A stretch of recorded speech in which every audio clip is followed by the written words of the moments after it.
What's going on, guys? My name is Pone. Welcome back to another Battlefield 4 video. Today is Saturday, therefore it is time for another aggressive recon episode. I want to encourage you guys to do something a little bit different today. I want you down below in the description to leave me some loadouts that you guys would like to see, because I'm going to start stockpiling these in advance, so I know that they're not later. I have to do them on the day of. But also, to mix this up, I want you to give me loadouts for not only Battlefield 4, but Battlefield 3 and BC2, because I'm going to kind of be mixing up a lot of different Battlefield content on my channel from here on out, so that should excite a lot of you guys. So for now, I'm using the 338 today with the Prisma, and I wasn't sure whether or not I wanted to use this one or not, because the 338 is probably not the most ideal weapon that you want to put a close-quarter scope on. For example, you have guns like the M40 with a ridiculous rate of fire. Put a coyote or red dot on that? Makes sense. Girl with a booty walking down the street, I'd be like, sup?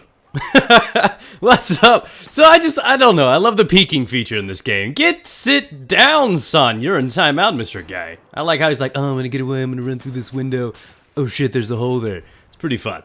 Anyways, I enjoyed this class when I started getting used to it, and I struggled with it. Just be honest, I struggled a lot with it at the start. I don't like the Prisma for snipers. I love the scope default. Like, naturally, it's just a beautiful scope. But I find that if I'm going to use the close quarter scope, and it's not going to be like a 6x or an 8x, I'd rather use the coyote. Small miniature thing, kind of let you know what's going on, and it helps with range. When you have like bunch of different lines and stuff on your scope, it complicates things a little bit. It's a bit more of a distraction for me than I'd like.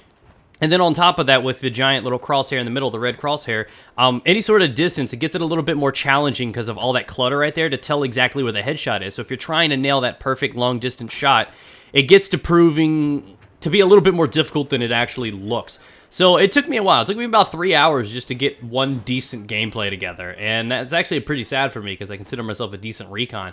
But I struggled a bit. I managed to wheeze out of my little cocoon, and I had a couple good gameplays, but I did struggle a fair amount. But I mean, if you guys like getting close quarters, I would recommend you guys doing something like the M40, maybe the SRR, something that stays consistently strong over distance, has a ridiculous rate of fire, or has some incredible potency over range. The 338 did pretty good. I had some really nice long-distance shots, too, that may not be in this gameplay, but I found that I could get some pretty consistent things done together.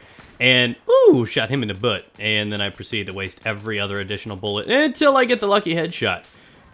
Times 2. So, I don't know, I'm one of those guys that likes snipers for the challenge.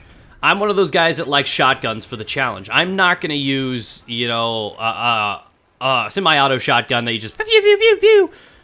It's just not for me. It's because it doesn't feel fun or rewarding when I get the kill. Now, when you're using a shotgun with pump action and you just kill like 8 dudes in a corridor, that's impressive. That's awesome. The same thing goes in when I reflect and think about how I like to play as an aggressive recon. It's very, very rewarding when you take something that is intended for medium and long-range use and you use it close quarters. You know, you feel like you're a badass, like being able to successfully eat a bowl of cereal with like a fork. You're like, what?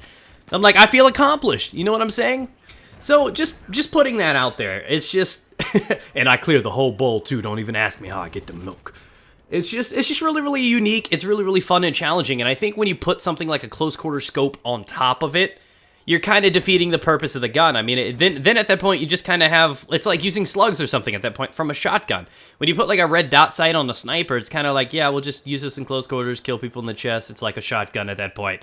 Just a slightly slower pump action. It's bolt action, but you know what I mean. So I find that when using these, they're just not as rewarding as they should be. But at the end of the day, it's still kind of fun. It's still somewhat challenging, so I appreciate the good challenge. But that's just honestly how I feel about putting like close quarter scopes on bolt actions. It just seems like it kind of defeats the purpose. I mean, if you're really wanting to be that close, use a shotgun or something else. But that's just how I feel about it. Let me know what you guys, what is your preferred? That's one question I want to ask you guys. What is your preferred scope? I know some people that are like 8x across the board, 6x across the board. I got my buddy that'll just only use the red dot sight and has since Battlefield 3. So what is it that you like to use, or if you like to mix it up? Because I'm really, really curious, because I know a lot of you guys are here for this show specifically, and it'd be good to know exactly what you guys are looking for and what you like to use, and I like to mix these up. So again, I want to remind you before this video comes to a close that I want to thank you guys for the support. We've been doing great lately. We've been hitting over 2,000 likes. I want to keep that going, and to leave a comment down below on top of your favorite scope to give me some more loadouts, and hopefully I'll choose yours from here on out, and maybe we can get some good stuff done. So, what the fuck was that guy doing? I hate the kill cams now, because it's like, it's never the guy that's near me, the guy that I'm in a gunfight with. It's some guy on an entirely different map that kills me. Anyways, in rant. Have a good day, guys. Stay moist.